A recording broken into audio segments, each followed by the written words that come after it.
Hello and welcome to only IAS. आज हम पढ़ने वाले हैं चैप्टर नंबर 2 क्लास 6 की साइंस की किताब का। ये चैप्टर बड़ा ही शानदार है। इसको डिस्कशन से पहले एक छोटी सी इंफॉर्मेशन। यहां पर हम सिर्फ एनसीईआरटीज पर फोकस कर रहे हैं, सिर्फ एनसीईआरटीज की बात कर रहे हैं। अगर आप एक कॉम्प्रिहेंसिव सॉल्यूशन चाहते हैं, होलिस्टिक तैयारी चाहते हैं, तो उसके लिए आप हमारे कोर्सेज को अवेल कर सकते हैं video.onlyis.in पर जाकर। अगर आपके मन में कोई सवाल है तो आप info@onlyis.com पर जाके पूछ सकते हैं। आज का जो चैप्टर है वो कंपोनेंट ऑफ फूड है। मैं मानता हूं कि इस चैप्टर को एक एस्पिरेंट को, चाहे वो यूपीएससी हो या फिर किसी भी तरीके की आप तैयारी कर रहे हैं, वहां पे काफी इंपॉर्टेंट हो जाता है। इंपॉर्टेंट इसीलिए हो जाता है क्योंकि आपके सिटिंग पीरियड बहुत ज्यादा होने वाला है। आपकी सिटिंग 4 घंटे, 6 घंटे, 8 घंटे, कभी कभी 10 या 12 घंटे भी हो सकती है। उस समय क्या खाना है, कैसे अपनी लाइफस्टाइल मेंटेन रखनी है, कैसे अपने वेट को कंट्रोल में रखना है, कैसे आपको ओबेसिटी भी नहीं आनी चाहिए, आप मोटे भी ना हो, साथ में आपको न्यूट्रिशन की भी कमी ना हो। So walking on that tight rope, उस रस्सी पे चलने जैसी फीलिंग है कि आपको ना गिरना है पर आपको चलना है। तो वो चीज यहाँ मुझे इस चैप्टर से समझ में आती है। मैं ओवरव्यू की बात करूं तो यहाँ पर सबसे पहले हम बात करने वाले हैं कि फूड आइटम्स किस तरीके के क्या कंटेन करते हैं, क्या होता है उनमें।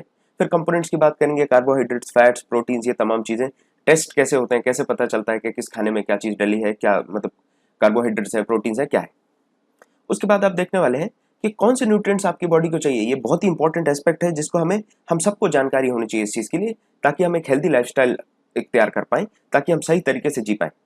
नहीं तो आप अगर एक चीज पा रहे हैं दूसरी चीज खो रहे हैं तो समझदारी नहीं है। अगर आप तैयारी कर रहे हैं, आपको हेयर लॉस हो रहा है, आपकी आंखें कमजोर हो रही हैं, आपका वजन बढ़ रहा है, ये कितना बड़ा चैलेंज बन सकता है फ्यूचर में। जब आप एक एस्पिरेंट से एक ऑफिसर बन जाएंगे तब आपकी बॉडी के ये लिमिटेशंस हो जाएंगे, तब आपको प्रॉब्लम होने वाली है अपनी ड्यूटीज परफॉर्म करने में, अगर आप इन चीजों से आज कॉम्प्रोमाइज करते हैं। तो एग्जाम पॉइंट ऑफ व्यू से भी और पर्सनल लाइफ स्टाइल के पॉइंट ऑफ व्यू से भी ये चैप्टर बहुत ज्यादा इंपॉर्टेंट है, बहुत ज्यादा इंपेरेटिव है। विटामिन्स की बात करेंगे और उनके रिसोर्सेज, जिस जहां से भी उनके सोर्सेज हैं उनकी बात करने वाले हैं। फाइबर्स जो होते हैं, आपके डाइटरी फाइबर्स है, चाहे किसी भी प्रकार में वेजिटेबल्स या फिर और भी चीजें हैं, उनका क्या काम है। पानी का क्या रोल है हमारी बॉडी में। जैसे कहा जाता है कि बहुत ज्यादा पानी पीना चाहिए, नियरली आपको 6 to 7 लीटर्स पानी एक दिन में कंज्यूम करना चाहिए। तो आखिर क्यों करना चाहिए, उसके बारे में। बैलेंस डाइट क्या चीज है, ये बैलेंस डाइट। और डेफिशिएंसी, क्या कमी हो सकती है अगर हम प्रॉपर न्यूट्रिएंट्स या न्यूट्रिशन बॉडी को नहीं दे रहे हैं। ये सारी चीजों के बारे में हम बात करेंगे। और इसको आप दोनों तरीके से, पर्सनल लिविंग स्टैंडर्ड या फिर एक लाइफस्टाइल डिजाइन करने के लिए भी आप इस चैप्टर को देखिए, साथ में आप सवाल बनाने के लिए भी इस चैप्टर को देखिए। ये दोनों एंगलों से बहुत ज्यादा इंपॉर्टेंट चैप्टर है। आपको जरूर लगेगा कि 6वीं क्लास में हमें क्या सीखने मिलेगा, लेकिन ये चैप्टर अगर आपने समझ लिया तो आपका जीवन बदल सकता है। अब सबसे पहली बात है कि जो भी इंग्रेडिएंट्स फूड में होते हैं, जैसे कि यहाँ एक बुक डेफिनेशन है, मैं उसको आपके लिए एक बार पढ़ देता हूँ। Ingredient in food contains some components that are needed by our body. These components are called nutrients. तो आपको समझ में आ रहा है कि आपकी बॉडी की कुछ रिक्वायरमेंट्स है, कुछ न्यूट्रिएंट्स की जरूरत है उसको। और वो न्यूट्रिएंट्स आपको अगर फूड के द्वारा मिल रहे हैं, उन जो इंग्रेडिएंट्स फूड में डले हैं उससे जो न्यूट्रिशन मिल रहा है, वो पर्टिकुलर यहाँ पे उसी चीज की बात की है। वो जो न्यूट्रिशन मिल रहा है उनको आप न्यूट्रिएंट्स कहेंगे। आपकी जो बॉडी रिक्वायरमेंट्स है उसको फुलफिल किया जा रहा है। अब कुछ मेजर न्यूट्रिएंट्स की हम बात करें तो सबसे पहले कार्बोहाइड्रेट आता है, फिर प्रोटीन, फैट, तमाम तरीके के विटामिन हम डिस्कस करेंगे इसके बारे में, और मिनरल्स। ये सारी चीजों को आप जब बैलेंस फॉर्म में ले आते हैं, उसके बाद फूड में कुछ डाइटरी फाइबर्स होते हैं जो आपके अनडाइजेस्टेड फूड को या फिर डाइजेशन में हेल्प करते हैं। वाटर बहुत ही ज्यादा जरूरी है आपकी बॉडी की इंप्योरिटीज को क्लीन करने के लिए, इसके बारे में हम समझेंगे, और आपको बॉडी को हाइड्रेटेड रखने के लिए। हम सब ने बहुत सारी टीवी एड्स देखी हैं। टीवी एड्स जो कैंटारो और तमाम चीज़ों की एड्स आती हैं, उन सब में ये दिखाते हैं कि 75% वाटर है, आपको अच्छे से रहना चाहिए, हेल्दी वाटर कंज्यूम करेंगे जिसमें डिजायर्ड सॉल्ट होते हैं, तो उससे आपको काफ़ी फायदे होने वाले हैं, ये तमाम चीज़ें। तो आपको पता है 75% of our body is water, liquid. तो ये चीज़ें हमें कहाँ कहाँ कैसे कैसे अप्लाई करनी, कैसे समझनी है, और इनमें न्यूट्रिएंट्स का क्या रोल है वो समझते हैं। अब बहुत सारे डिफरेंट फूड आइटम्स हैं, उनको मेथड बताया गया इस चैप्टर में, कैसे टेस्ट करना है कि कैसे पर्टिकुलर फूड में कौन सा कार्बोहाइड्रेट है या फिर फैट है या फिर क्या क्या चीजें हैं, ये पता लगाना है।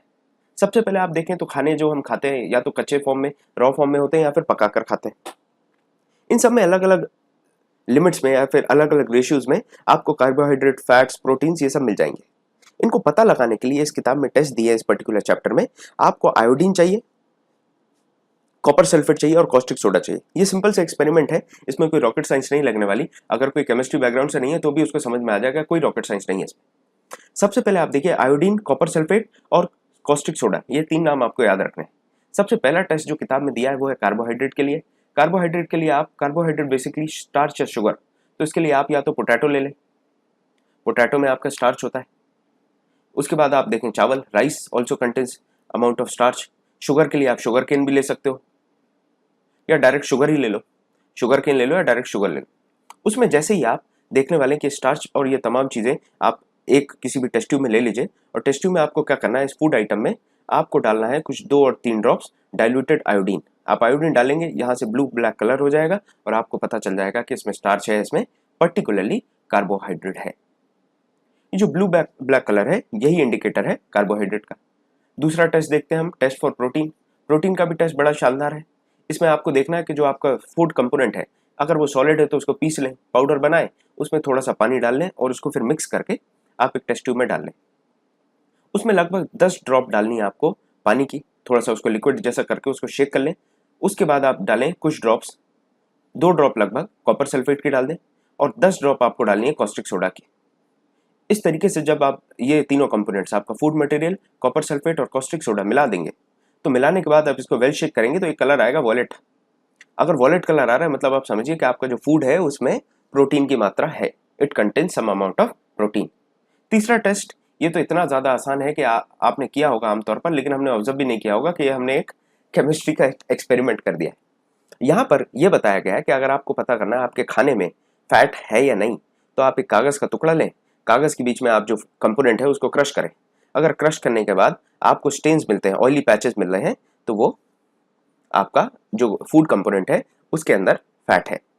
जनरली ऐसा माना जाता है उसमें थोड़ा सा अमाउंट ऑफ वाटर भी होगा। तो आप इस एक्सपेरिमेंट में उसको जब क्रश करें, क्रश करने के बाद थोड़ी देर धूप में रखें ताकि जो वाटर है वो एवापोरेट हो जाए, और उसके बाद आपको जो मिलेगा वो क्लियर ऑयल पैच मिलेगा, जिससे आपकी कंक्लूजन आती है कि आपका जो फूड कंपोनेंट है उसमें फैट है। तो हमने यहाँ पर 3 टेस्ट लगा लिए। पहला टेस्ट लगाया हमने कार्बोहाइड्रेट का, जिसमें हमने यूज़ किया आयोडीन। दूसरा टेस्ट लगाया हमने किस चीज़ का, प्रोटीन्स का, जिसमें हमने यूज़ किया कॉस्टिक सोडा, और साथ में हमने एक और क्या चीज़ यूज़ की, ज़रा सा आपको मैं फिर से बता दूं, एक और चीज़ जो हमने यूज़ की वो है copper sulphate. Caustic soda, copper sulphate यहाँ पर यूज़ किया आपने, यहाँ से आपको प्रोटीन के बारे में पता चला, और फैट्स के लिए आपने रैप किया एक कागज़ के पीस पे, आपने जो भी फूड मटेरियल था उसको रैप करके क्रश कर दिया, और आपको तीनों टेस्ट जो है वो मिल गए। अब हम बात करते हैं ये सारे जो न्यूट्रिएंट्स हैं, जैसे कि मैंने बात की फैट्स, कार्बोहाइड्रेट्स या प्रोटीन्स की, इनका क्या रोल है। तो सबसे पहले आप देखें कार्बोहाइड्रेट्स जो है ये आपकी बॉडी को एनर्जी प्रोवाइड करते हैं, एनर्जी जिससे आप काम करते हैं, ये पूरा जो भी आप वर्क करते हैं, दिन भर की जो भी एक्टिविटीज़ करते हैं, उस सब की एनर्जी आपको कार्बोहाइड्रेट से आती है। हम बात करेंगे कार्बोहाइड्रेट रिच फूड की। अभी के लिए आप समझिए जैसे चावल है या रोटी है, इनसे हमें कार्बोहाइड्रेट्स मिल जाता है, फैट्स से भी एनर्जी मिलती है। अब यहाँ पे ये टसल आने वाला है, जब मैं अभी ये बात कर रहा हूँ आपसे, कार्बोहाइड्रेट से भी एनर्जी मिल रहा है, फैट से भी, तो आगे बात आएगी तब मैं आपका इसका रेफरेंस लूंगा मैं। उसके बाद आप देखेंगे कि कुछ फूड ऐसे होते हैं जिनमें दोनों होता है, फैट भी होता है, कार्बोहाइड्रेट भी होता है। तो ये जो तमाम चीज़ें हैं इनको आप कहते हैं एनर्जी गिविंग फूड्स, इनसे आपको एनर्जी मिल रही है काम करने की। प्रोटीन्स का क्या रोल है?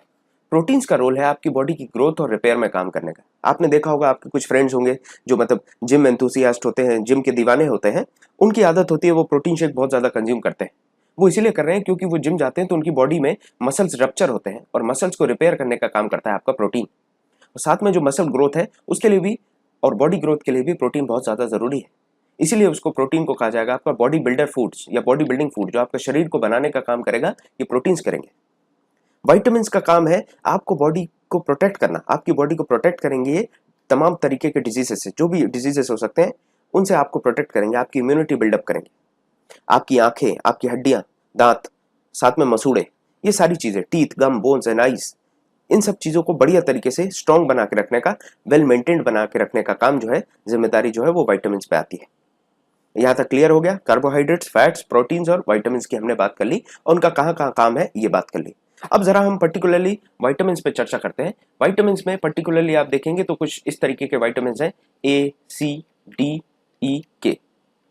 अब देखिए इसका मैं एक तरीका याद करने का बना दिया है, ए, सी, डी, ई, के। आप इसे याद रख सकते हैं। ये कुछ ऐसे विटामिन्स हो गए जिनमें पर्टिकुलरली आपको 2 तरीके के विटामिन्स आगे की किताबों में पढ़ने मिलेंगे। एक आपका फैट सॉल्युबल होगा, एक वाटर सॉल्युबल होगा। जनरली ये जो आपके ए, डी, ई के हैं इनको आप फैट सॉल्युबल कहते हैं, और जो बी कॉम्प्लेक्स या फिर बी के जो भी वाइटामिन होंगे, चाहे B12 है, B7 है, इस तरीके के जो भी आपके होने वाले हैं वाइटामिन, वो वाटर सॉल्युबल है। तो आपके वाटर सॉल्युबल होने की वजह से ये वाइटामिन जो है, जब आप यूरिन पास करते हैं तो ये वाइटामिन आपके बाहर निकल जाते हैं, या फिर और भी तरीके से स्वेट के फॉर्म में ये वाइटामिन आपकी बॉडी को एस्केप कर जाते हैं। इसलिए आपकी बॉडी में बी कॉम्प्लेक्स की डेफिशिएंसी हो जाती है या होती रहती है, तो आप उसको पूर्ति करनी पड़ती है। विटामिन डी की पर्टिकुलरली आप बात करें तो अगर आप धूप ले रहे हैं, आपसे कहा जाता है धूप में खड़े रहेंगे हड्डियां मजबूत हो जाएंगी, उसी वजह से धूप में दोपहर में 2 बजे 3 बजे भी खड़ा कर देते हैं। स्कूल असेंबलीज के लिए भी ऐसा होता है, कभी कभी आप देखते होंगे जो आपकी स्कूल में असेंबलीज होती हैं, जो अर्ली मॉर्निंग असेंबलीज है, उनके पीछे एक इंपॉर्टेंट रीजन यही रहा है कि विटामिन डी मिलेगा बच्चों को तो उनकी हड्डियां मजबूत रहेंगी। पर उसी का कहीं ना कहीं आपको दुष्परिणाम देखने मिलता है कि दोपहर में भी कभी कभी असेंबलीज की कर दी जाती है। एक्सट्रीम इफेक्ट कहेंगे आप इस चीज का। तो ये जो सनलाइट में अगर आप प्रॉपर एक्सपोजर नहीं लाते तो आपकी हड्डियां कमजोर होने लगती हैं, और ऐसा हमने बहुत सारे लोगों में देखा भी है। Insufficient exposure to sunlight causes vitamin D deficiency. यहां तक आपको कॉन्सेप्ट क्लियर हो गया होगा, ACDE के। उसके बाद मैंने बात की आपसे बी कॉम्प्लेक्स की, और वाटर और फैट सोल्यूबल की भी थोड़ी सी बात की हमने। अब सोर्सेज की बात कर लेते हैं। वैसे तो आपको तमाम सोर्सेज पता है, लेकिन फिर भी मैं चर्चा करता हूँ। जैसे कैरेट्स हैं, हम कहते हैं गाजर अच्छा सोर्स है, पपाया पपीता अच्छा सोर्स है, मीट है, फिश है, इवन दूध को भी, मिल्क को भी हम मानते हैं is a good source. Egg and cheese is a good source. Sweet potato, शकरकंद, ये भी अच्छा खासा। पेपर्स में आप देखेंगे, चाहे आप शिमला मिर्च की बात करें, हरी मिर्च की बात करें, इस तरीके जो भी पेपर्स होते हैं, काली मिर्च, ये अपनी आंखों के लिए काफी इफेक्टिव होती है। मैंगोज अच्छे होते हैं, एवोकाडो, मेलन्स। आप इस स्लाइड को पॉज करके और फर्दर नोट कर सकते हैं चीजें। बेसिक चीजें जो है आपको याद रखनी, कैरेट है, पपाया, मीट, एग, चीज, ये सारी चीजें आपको बेसिकली याद होंगी, फिर भी आप एक बार रिवाइज कर सकते हैं। नेक्स्ट जो है sources of vitamin B. Vitamin B में आप देखिए जो आपका मीट है, ब्रेड है, एवोकाडो है, रेस्पीबेरी। मैं सामान्य चीजें जो आपको सामान्य लाइफस्टाइल में देखने मिल जाती हैं उन पर मैं पर्टिकुलरली फोकस करने वाला हूँ। जैसे नट्स हो गई, चिकन है, कैरेट मिल जाएगा आपको, चीज मिल जाएगा, मशरूम मिल जाएगा, एग, टोमेटो, योगर्ट और सोया मिल्क। योगर्ट एक प्रकार का दही होता है और फ्लेवर्ड होता है, थोड़ा सा एक प्रोसेसिंग नेक्स्ट लेवल की होती है। जैसे यहाँ स्ट्रॉबेरीज बनी तो इसमें कर्ड में थोड़ी सी प्रोसेसिंग करने के साथ इसमें स्ट्रॉबेरी फ्लेवर वगैरह मिला दिया जाएगा, तो उसको आप योगर्ट कहते हैं। It's a kind of curd, जो दही होता है उसी को एक फर्दर प्रोसेस करके योगर्ट बना देते हैं। आगे विटामिन सी की बात करिए तो विटामिन सी हम जानते हैं जो आपके सिट्रस फ्रूट्स होते हैं। सिट्रस मतलब जो खट्टे फ्रूट्स होते हैं, पर्टिकुलरली आप आमले को ले लें, आंवला है, ऑरेंज है। ऑरेंज के बाद आप देखेंगे यहाँ पर और भी चीज़ें, चिलीज हो गई, आपकी ब्रोकली है। यहाँ बहुत सारे ऐसे सोर्सेज हैं जहाँ से स्ट्रॉबेरीज हैं, या फिर आपकी शिमला मिर्च जो आप पेपर्स वगैरह में आते हैं, इन सबसे आपको विटामिन सी मिल जाता है। विटामिन डी का सबसे अच्छा सोर्स तो यही है कि आप जाएं सुबह की धूप जो होती है उसमें खड़े हो जाएं। ऐसा नहीं करना है कि दोपहर की धूप में खड़े हो गए और आपने कहा तो विटामिन डी फुल हो गया, हड्डियां लोहे की हो जाएंगी, ऐसा नहीं होने वाला है। एक प्रॉपर टाइम होता है जब आपकी बॉडी एक्टिव होगी और वो विटामिन डी को एब्जॉर्ब कर पाएगी। तो सनलाइट का भी आपको पता होना चाहिए एक इफेक्टिव टाइम क्या है। धूप में घूमेंगे, चक्कर आएगा, हड्डियां मजबूत नहीं होंगी। अब फिर चीज की बात करें तो चीज, मिल्क, ये कुछ सोर्सेज हैं। योगर्ट मैंने आपको बता ही दिया। सैल्मन एक प्रकार की मछली होती है सैल्मन, और इससे भी आपको कहीं ना कहीं विटामिन डी मिलता है, और एग से। तो ये हमने सी, ए और डी के क्या सोर्सेज है उनकी बात कर ली। कुछ मिनरल्स भी होते हैं हमारी बॉडी में जो जरूरत पड़ते हैं आपकी डिफरेंट बॉडी प्रोसेसेस के लिए। आप जैसे देखें फास्फोरस के लिए बहुत अच्छा सोर्स है केला और मिल्क। केले की क्वालिटी आपने देखा होगा, केला ज्यादा पुराना होता है तो वो काला पड़ने लगता है, ऊपर से जो उसकी पील होती है, जो उसका छिलका होता है उस पर काला होने लगता है। वो काला इसीलिए पड़ता है क्योंकि इसके अंदर का जो फास्फोरस है वो एयर के साथ रिएक्ट करने लगता है, तो इसीलिए उसकी स्किन जो है वो ब्लैकन होने लगेगी, और वो सेल्फ आप कह सकते हो वो खुद को खुद ही खत्म कर लेता है। उस तरीके का उसमें मैकेनिज्म होता है। जो आपका नारियल पानी होता है उसमें भी कहीं ना कहीं बहुत सारे इलेक्ट्रोलाइट्स होते हैं जो आपकी बॉडी में जो न्यूक्लियर कंडक्शन या फिर आपके जो मैसेज कंडक्टिविटी होती है आपकी ब्रेन से जो भी न्यूक्लियाइज से जाती है, वो उसमें काफी हेल्प करता है। उसके बाद आप देखेंगे कि आयरन के सोर्सेस, जैसे स्पिनच है, जो आपका पोपाय द सेलर मैन आपने देखा होगा कार्टून बचपन में, वो स्पिनच खाता था और पावरफुल हो जाता था। उसी तरीके से यहाँ पे भी स्पिनच की बात की गई। Spinach is a very important source for iron. Calcium rich food, milk है, जूसेस हैं, बहुत सारे ऐसे कैल्शियम रिच फ्रूट्स हो सकते हैं। एलमंड्स हैं आपके, almonds is also important, cheese is important. तो such kind of sources are available. ऐसे सोर्सेज हैं जो सामान्य तौर पे मिल जाते हैं। कोई ऐसा नहीं है आपको अलग से बाजार से लेके आना पड़ेगा, ऑर्गेनिक फूड चाहिए आपको या फिर कोई अलग से कोई चीज चाहिए। ये बेसिक जो आपकी डेली डाइट की चीज है उनसे आपको सब मिल जाएगा। उसके बाद आप देखेंगे आयोडीन के सोर्सेज, तो आजकल तो वैसे ही नमक में आपको आयोडीन मिल जाता है। उसके बाद मछलियों में और कुछ सब्जियों में भी आयोडीन आपको मिल जाता है, पर बेस्ट सोर्स तो अभी आयोडाइज्ड जो सॉल्ट है वही है। प्रोटीन्स की हम बात करते हैं, बॉडी बिल्डर्स के लिए पर्टिकुलरली जो बहुत ज़्यादा प्रोटीन फ्रीक्स होते हैं, आप देखिए एग्स के बाद जो आपके तमाम नट्स होते हैं। कॉटेज चीज़ है, कॉटेज चीज़ का मतलब होता है पनीर। पनीर का इंग्लिश शब्द है कॉटेज चीज़, तो उसको अलग से बताने के लिए जो उसके अलावा भी बहुत सारी चीज़ें, लेकिन पर्टिकुलरली आप देखें जो सिंपल सिंपल सी बात बता रहा हूँ ताकि याद रख पाए और एग्जाम्पल कोट कर पाए, तो उसके लिए आप याद रखें दूध। दूध के बाद आप याद रख लें कि ये आपके स्मूदीज वगैरह, आपने जूसेस वगैरह पिए होंगे, ये आपके काबुली चने होते हैं जो छोले वगैरह बनाने के लिए यूज़ करते हैं। यहाँ पर आपके नट्स हो गए, ये आपका पनीर हो गया और ये आपके अंडे हो गए। ये कुछ चीज़ें जहाँ से आपको प्रोटीन मिल जाएगा। आजकल पीनट्स का भी बहुत शौक चढ़ा है या फिर एक ट्रेंड आ गया है, तो पीनट बटर बहुत पॉपुलर है प्रोटीन्स के लिए। तो जो भी जिम जाते हैं या फिर जो बॉडी सेंसिटिव या फिर आपके बॉडी कॉशियस होते हैं, वो जनरली प्रेफर करते हैं peanut butter in comparison to other butters. फिर आप बात करें डाइटरी फाइबर्स की, मैंने इसके बारे में चर्चा की थी कि ये एक इंपॉर्टेंट कंपोनेंट है आपके बॉडी के फूड को डाइजेस्ट करने के लिए। साथ में ये आसान कर देते हैं अनडाइजेस्ट फूड का एक्सक्रीशन, या आपके शरीर से अनडाइजेस्ट फूड को बाहर निकालने में भी काम आते हैं। इनको पर्टिकुलरली रफेज कहा जाता है, रफ एज। इनका कोई इंपॉर्टेंट काम नहीं है, ये कोई न्यूट्रिएंट नहीं देने वाले हैं आपको। न्यूट्रिएंट तो आपको कार्बोहाइड्रेट, फैट्स, प्रोटीन्स, विटामिन यही देने वाले हैं। यहाँ पे पर्टिकुलरली इनका एक ही काम है, आपकी बॉडी को अनडाइजेस्टेड फूड से निजात दिलाना, यहाँ से बाहर कराना। इसीलिए बहुत इंपॉर्टेंट हो जाते हैं आपकी बॉडी में। इसमें आपके आते हैं फ्रेश फ्रूट्स, पोटैटो, पल्सेस। आप देखेंगे पोटैटो सही मायने में देखा जाए हर खाने में पोटैटो की चर्चा होती है। दम आलू में भी आलू है और भिंडी आलू में भी आलू है। उस तरीके से आप देखेंगे लगभग 80% जो डिशेस बनती है उसमें आलू काफी इंपॉर्टेंट फीचर है, इंपॉर्टेंट कंपोनेंट है। पल्सेस जो है आपकी दाल वगैरह है, फ्रेश फ्रूट्स हैं, वेजिटेबल्स हैं, इन सब का आपकी बॉडी में न्यूट्रिएंट्स में कहीं ना कहीं थोड़ा बहुत इंपैक्ट है। लेकिन ओवरऑल देखा जाए अगर इनको रफेज है अगर ये, तो इनका एक ही मेजर काम है, वो है अनडाइजेस्टेड फूड को आपकी बॉडी से बाहर निकालना और जो एक्सक्रीशन का प्रोसेस है उसको थोड़ा सा और ईज आउट करना। ये पर्टिकुलर काम हो गया आपका डाइटरी फाइबर्स का। डाइटरी फाइबर्स के सोर्स देख लेते हैं। अब आपको यहाँ दिख रहा है ये आंवला हो गया, ये आंवला है, फिर बादाम है, बादाम के बाद आप देख लीजिए यहाँ पर ये आपके वो हो गए ओट्स हो गए जो सुबह से खाने को बोलते हैं, ये एप्पल है, एवोकाडो है, अनानास हो गया, ऑरेंज है। ये तमाम तरीके के बहुत सारे ऐसे फ्रूट्स होते हैं, ब्रोकली है, कैरेट्स है। आप नाना प्रकार के फ्रूट समझ सकते हैं। ये आपका अखरोट है जिससे आपकी बॉडी का अनडाइजेस्टेड फूड बाहर निकल सकता है, एक्सक्रीशन में कोई प्रॉब्लम नहीं होगी, स्मूथ एक्सक्रीशन। अब देखिए वाटर के बारे में हम बात करें तो वाटर इतना इंपॉर्टेंट कंपोनेंट है, ये आप जानते हैं, हम शुरू से डिस्कस कर रहे हैं। 75% आपकी बॉडी में वाटर है। अब वाटर का काम है जो आपके न्यूट्रिएंट्स हैं, विटामिन हैं, उनको आपको एब्जॉर्ब करना है। मैंने आपको बताया ए सी डी के ये सारे जो भी विटामिन हैं इनको एब्जॉर्ब कौन करेगा? वाटर करेगा। साथ में आपकी बॉडी में जो वेस्ट प्रोड्यूस हो रहा है उसको कौन थ्रो आउट करेगा, चाहे in the form of urine हो या फिर in the form of sweat हो। आप कभी कभी देखते होंगे, आपने ऑब्जर्व किया होगा कि जब आप कोई पर्टिकुलर दवाई लेते हैं या फिर आप मल्टीविटामिन लेते हैं या फिर कोई भी ऐसी दवाई ले रहे हैं तो आपकी यूरिन का कलर चेंज हो जाता है। दैट इज अ सिग्नल कि आपकी बॉडी को जो चीजें चाहिए थी वो बॉडी ने एब्जॉर्ब कर ली। उसके अलावा जो अनवांटेड प्रोटीन्स या विटामिन थे जो आपकी बॉडी में पहले से हैं उसको बाहर निकाल दिया गया, उसको इमिट कर दिया गया यूरिन के द्वारा। Getting my point? उसी तरीके से स्वेट भी आपकी इंप्योरिटीज को बाहर निकालता है। ये दो काम आपके वाटर के हो गए। पहला तो एब्जॉर्ब करेगा न्यूट्रिएंट्स को, दूसरी चीज आपकी बॉडी से जो भी वेस्ट है उसको थ्रो आउट करने का भी काम वाटर करता है।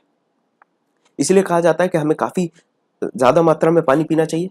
साथ में आप देखेंगे वाटर और तरीकों से, जैसे मिल्क है, milk is a colloidal solution, तो उसमें भी हमें वाटर मिलता है। टी है और वाटर, खासकर अगर आपका दूध में पानी मिला रहा है तो आपको पानी वैसे भी मिल जाएगा, लेकिन प्योर मिल्क में भी कहीं ना कहीं एक एक्सटेंट ऑफ वाटर होता है because it's a colloidal solution. उसके बाद आप देखिए बहुत सारे ऐसे फ्रूट्स होते हैं, फूड होते हैं जिनमें वाटर कंटेंट होता है, उससे भी आपको वाटर मिल जाता है डायरेक्ट कंजम्पशन के अलावा। फिर हम देखिए खाना देखें आप, तो खाने में भी हम कितना ज्यादा पानी यूज करते हैं। चावल पकाने के लिए पानी चाहिए, दाल बनाने के लिए पानी चाहिए, सब्जी पकाना है पानी चाहिए। तो पानी जब आपके फूड में होता है तो वहां से भी आपको कहीं ना कहीं आपकी जो वाटर रिक्वायरमेंट्स है वो फुलफिल होती है। अब जिस चीज की मैं बात कर रहा था, उस पतली रस्सी की जिसके ऊपर आपको चलना है एज एस्पिरेंट, आप देखिए आप अपनी तैयारी भी कर रहे हैं। तैयारी करने के साथ साथ आपको अपनी हेल्थ का भी ख्याल रखना है, क्योंकि अगर आप अपने हेल्थ के साथ आज कॉम्प्रोमाइज करेंगे तो फ्यूचर में आपकी फिजिकल लिमिटेशंस आ जाएंगी। आप 2 मंजिल चढ़ेंगे और आपको सांस भरने लगेगी, आपको चश्मा मोटा लगने लगे, आपके बाल झड़ने लगे या बाल सफेद होने लगे, आपका स्टेमिना ड्रॉप आउट हो जाए, आपकी बॉडी वीक हो जाए, आपकी बोन्स वीक हो जाए। ये सारी चीजें हो सकती हैं अगर हम एक प्रॉपर बैलेंस डाइट को इख्तियार नहीं करते, एक प्रॉपर लाइफस्टाइल फॉलो नहीं करते। एक्सरसाइज करना है, खाना सही खाना है, ये सारी चीजें करेंगे तभी जिस गोल के लिए आप टारगेट कर रहे हैं वो अचीव करने के बाद भी आप उस टारगेट को, आप उस जगह पहुंच के उस व्यू को एंजॉय कर पाएंगे। आप जिस पहाड़ पे चढ़ रहे हैं आप उसकी चोटी पे पहुंच के आप उस मंजर को देख पाएंगे, आप उस व्यू को एंजॉय कर पाएंगे तब जब आप हेल्दी होंगे। Healthy mind resides in healthy body, ये कहावत हमने सुनी है और इस चीज को हमें अपनी तैयारियों में इख्तियार करना चाहिए, हमें अप्लाई करना चाहिए इसको, तभी जाके हम चीजें समझ पाएंगे। यहाँ आपको राइट क्वांटिटी की बात की गई। बैलेंस डाइट में जरूरी नहीं है कि आप सिर्फ, जैसे मैंने आपको बताया, कार्बोहाइड्रेट से भी एनर्जी मिल रही है, फैट से भी एनर्जी मिल रही है। इसका मतलब ये नहीं कि आप फैट्स ही फैट्स कंज्यूम कर लें या फिर कार्बोहाइड्रेट कार्बोहाइड्रेट कर लें। आप कहेंगे सर दोनों से हमें एनर्जी मिल रही है तो एक कंज्यूम करने में क्या बुराई। यहाँ पर जरूरत है हमें राइट क्वांटिटी की, बैलेंस की। अति सर्वत्र वर्ज्यते, ज्यादा किसी भी चीज का हानिकारक होता है। ज्यादा पानी पीने से परेशानी है, कम पानी पीने से परेशानी है, ज्यादा खाना खाने से परेशानी है, कम खाना खाने से परेशानी है। तो हमें एक राइट क्वांटिटी चाहिए। रफेजिस की राइट क्वांटिटी होनी चाहिए, वाटर का राइट क्वांटिटी होनी चाहिए और डाइट का राइट क्वांटिटी होना चाहिए। न्यूट्रिएंट्स का एक बैलेंस होना चाहिए, उसको आप कहते हैं बैलेंस डाइट। और एक और चीज है, लोग जनरली सोचते हैं कि बैलेंस डाइट शायद महंगी है। नहीं, ऐसा कुछ नहीं है। आप साधारण चीजों को भी एक प्रॉपर बैलेंस में, जो मैंने एग्जांपल्स दिए, कोई ऐसे करोड़ों की चीजें नहीं है। मैंने आपको बात की दूध की, मीट की, ब्रोकली की, पनीर की, ये सामान्य जीवन में आपको मिल जाते हैं। नट्स हैं, चाहे मूंगफली है या काजू है। आप काजू अफोर्ड नहीं कर सकते तो पीनट्स है। Peanuts are cashews for the poor, ये भी एक कहावत है। तो उस तरीके से आप समझ सकते हैं कि हमारे पास बहुत सारे सोर्सेस हैं। इसलिए हमें हमेशा कोशिश करनी चाहिए हम राइट काइंड ऑफ फूड खाएं, उसके साथ बैलेंस के साथ। ज्यादा पकाए ना, अगर पका रहे हैं तो उनको ढंग से पकाएं। ओवर कुकिंग भी प्रॉब्लम हो सकती है। So cooking food properly is also very important thing, because generally आप उसको ज्यादा पकाते हैं तो उसके न्यूट्रिएंट्स लॉस्ट हो जाते हैं। आप उसको ज्यादा धो देते हैं तो आपके न्यूट्रिएंट्स लॉस्ट हो जाते हैं। ज्यादा पानी में पका देते हैं तो उसके न्यूट्रिएंट लॉस्ट होते हैं।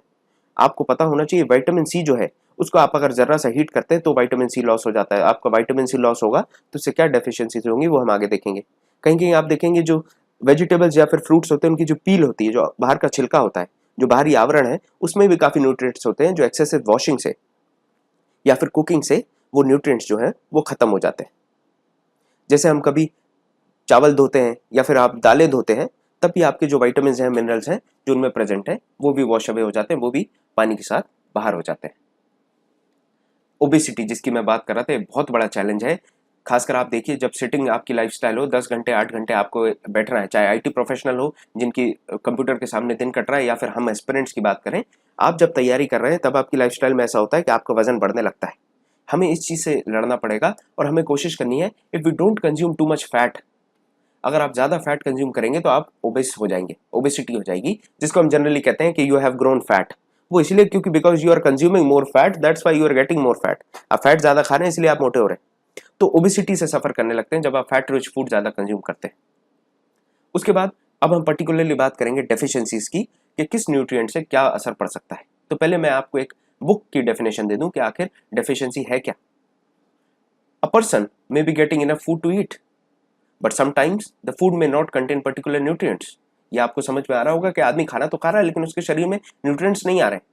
If continued over long time the person में सफर फ्रॉम डेफिशिएंसीज। अगर ये लंबे समय तक इसी तरीके से वो पुअर न्यूट्रिएंट फूड खा रहा है तो उसके बॉडी में डेफिशिएंसी होगी। और ये डेफिशिएंसीज जो है, ये आपके शरीर में या तो कोई बीमारी पैदा कर सकते हैं या फिर कोई डिसऑर्डर पैदा कर सकते हैं।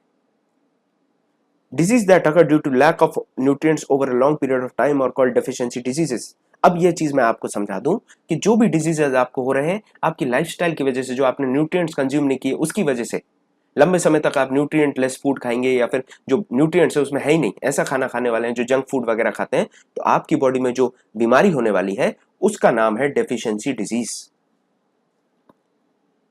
डेफिशिएंसी डिजीज में आप बात करें, अगर आपकी बॉडी, जो आपके खाने में प्रॉपर प्रोटीन नहीं है, प्रोटीन नहीं होगा तो आपकी बॉडी में रिपेयर और ग्रोथ नहीं होने वाली। रिपेयर और ग्रोथ नहीं होगी तो आपकी बॉडी स्टंटेड हो जाएगी। स्टंटेड का अर्थ है कि आपकी उम्र के साथ लंबाई नहीं बढ़ पाएगी। लंबाई बढ़ानी है अगर आपको, तो सबसे पहले बेस मजबूत होना चाहिए। शरीर अगर मजबूत नहीं है तो आपकी बॉडी ग्रो नहीं करेगी, हाइट नहीं बढ़ेगी। तो स्टंटेड ग्रोथ होगी अगर प्रोटीन कंजम्पशन नहीं है। आपका जो चेहरा है वो फूला फूला सूजा सूजा दिखेगा। आपके बाल जो है वो सफेद होने लगेंगे। आपको स्किन के नाना प्रकार की बीमारियां हो सकती हैं, चर्म रोग हो सकते हैं, स्किन डिजीजेस हो सकते हैं, डायरिया जो बहुत कॉमन है, वाटरी स्टूल, लूज मोशंस हो सकते हैं, आपको वॉमिटिंग जैसी फीलिंग हो सकती है। ये सारी चीजें, फीलिंग न्यूसियाटिक, हैविंग वाटरी स्टूल, ये सारी चीजें आपको डायरिया वगैरह हो सकती हैं अगर आपको प्रोटीन डेफिशिएंसी। अगर आपकी जो डाइट है वो कार्बोहाइड्रेट या प्रोटीन रिच नहीं है तो आपकी ग्रोथ रुक जाने वाली है। आप पतले हो जाएंगे, पतले, इतने पतले और इतने कमजोर हो जाएंगे कि आप कभी भी चक्कर आ सकता है, कभी भी आप गिर सकते हैं और आप शायद सीधे खड़े ना हो पाए या चल ना पाए, इतनी बुरी स्थिति हो सकती है। विटामिन्स और मिनरल्स की कमी होने से भी बहुत सारी परेशानियां होती हैं, बहुत सारे डिसऑर्डर्स होते हैं। इन सब की हम चर्चा करने वाले हैं एक प्रॉपर टेबल में। ये सारी जो भी आपके डिजीजेस हैं, ये सारी जो भी डेफिशिएंसीज हैं, इनको आप कैसे खत्म कर सकते हैं? सिर्फ एक चीज से, वो है आपका बैलेंस डाइट। ये बैलेंस डाइट बहुत ही ज़्यादा इंपॉर्टेंट है, आप सबके लिए बहुत ज़्यादा इंपॉर्टेंट है, आपकी फैमिली के लिए। एक प्रॉपर लाइफस्टाइल में आपको बैलेंस डाइट का रोल बहुत ज़्यादा इंपॉर्टेंट हो जाता है। जैसा मैं बात कर रहा था, विटामिन ए की बात करें तो विटामिन ए में आप देखने वाले हैं, अगर आप विटामिन ए नहीं ले रहे हैं, जिसके मैंने सोर्सेज आपको बताए, तो आपको विजन लॉस हो सकता है, आपकी आंखें कमजोर हो सकती हैं, आपको नाइट ब्लाइंडनेस भी हो सकती है, जिसको हिंदी में हम रतौंधी कहते हैं, रात को आपको दिखना बंद हो जाए, loss of vision, complete loss of vision भी हो सकता है, आप अंधे भी हो सकते हैं। विटामिन बी1 अगर हमें शरीर को नहीं मिलता तो हमें बेरी हो सकता है, जिसमें आपके मसल्स बहुत कमजोर हो जाएंगे। आगे हम मसल्स के बारे में जब हम चैप्टर 8 में बात करेंगे, मूवमेंट्स की, बॉडी मूवमेंट्स की बात करेंगे, तब हम मसल्स को और गहराई से समझेंगे। आपकी बॉडी में एनर्जी बहुत कम रहने वाली, काम करने के लिए आप बहुत जल्दी थक जाएंगे। विटामिन सी अगर नहीं है तो आप देखने वाले हैं आपको स्कर्वी हो सकता है। स्कर्वी का अर्थ है आपके दांतों के बीच में गैप्स बन जाते हैं और जो आपके गम्स हैं वो ब्लीडिंग होते हैं, खून निकलता है आपके मसूड़ों से, और वो काफी लंबा समय लेता है उस घाव को भरने में, बड़ी तकलीफ होती है, खाना नहीं खा पाते हैं आप, आपके दांतों के बीच में गैप आ जाता है। विटामिन डी जो है, अगर उसकी अगर डेफिशिएंसी है, जो धूप में रहने से आपकी खत्म हो सकती है डेफिशिएंसी, उससे आपको रिकेट्स हो सकता है। रिकेट्स में आपकी जो बोन्स हैं वो इस तरीके से, ये बो जो आपने देखा तीर कमान का कमान जो होता है, कमान जैसी हो सकती है, आपकी हड्डियां इतनी कमजोर हो सकती हैं, मुड़ सकती हैं, सिर्फ विटामिन डी के कंजम्पशन ना करने से। कैल्शियम, जो आपकी हड्डियां हैं कैल्शियम से बनी है, जो आपके दांत है वो कैल्शियम से बने। अब स्वाभाविक सी बात है, अगर कैल्शियम नहीं मिल रहा तो हड्डियां और दांत कमजोर हो जाएंगे। आयोडीन अगर नहीं मिलता तो हमें गले में गोइटर हो जाता है। गले में गोइटर हो जाता है, आप समझिए ये आपका गला है, ये आपका गला है, और ये गला ऐसा सूजा सूजा सा हो जाएगा। तो ये गले में गोइटर होने की वजह से एक स्वेलन पैच बन जाता है आपकी गर्दन पे। बच्चों में मेंटल डिसेबिलिटी भी हो सकती है अगर आयोडीन नहीं मिले। इसीलिए आप देखें कि कितना ज्यादा इस चीज को एडवर्टाइज किया जाता है। आप दूरदर्शन पे देखिए, बड़े बड़े सेलिब्रिटीज को लेकर आया जाता है ये बताने के लिए कि आयोडीन वाला नमक खाओ। फिर उसके बाद आयरन, आयरन इंपॉर्टेंट है। आयरन नहीं होगा तो आपके शरीर में वीकनेस होती है, इसलिए आप देखेंगे जो प्रेग्नेंट लेडीज होती है उनके लिए एनीमिया की गोलियां दी जाती हैं, टैबलेट्स ऑफ एनीमिया दिया जाता है ताकि उनको कमजोरी ना हो, और ये प्री नेटल और पोस्ट नेटल सिचुएशंस में उनको दी जाती है। तो यहां पर आपको मैंने इंपॉर्टेंट विटामिन और न्यूट्रिएंट्स की बात कर ली। अब फाइनली हमेशा की तरह परंपरा अनुसार हम आपसे पूछने वाले हैं कुछ सवाल। स्लाइड्स को पॉज करें, पॉज करके आप इन चीजों का जवाब देने का प्रयास करें, फिर हम इन पर चर्चा करेंगे। उम्मीद करता हूं आपने इनके जवाब लिख लिए होंगे। सबसे पहला है, by eating rice alone we can fulfil nutritional requirements of our body. क्या आपको ऐसा लगता है? हम यहाँ शुरू से एक ही चीज की बात कर रहे हैं कि हमें बैलेंस डाइट की दरकार है, हमें बैलेंस डाइट की जरूरत है। तो सिर्फ चावल खाने से अगर काम हो रहा होता तो कब का हो चुका होता। तो ये स्टेटमेंट जो है ये फॉल्स है, this is a false statement. Deficiency diseases can be prevented by eating a balance diet, ये सही है, हम इसी बात की चर्चा कर रहे थे काफी देर से। थर्ड वाला जो है, balance diet for the body should contain a variety of foods.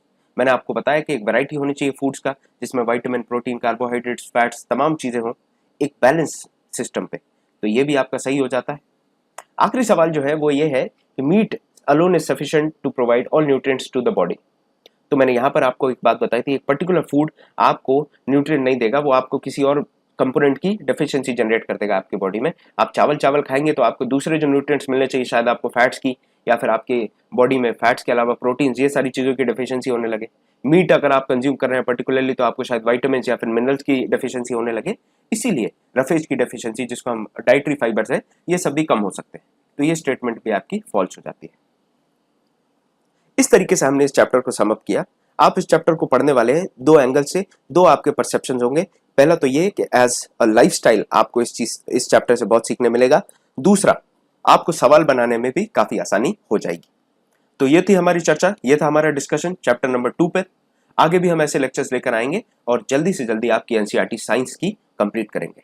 Thank you for watching, और ओनली आईज के साथ बने रहिए। Thank you.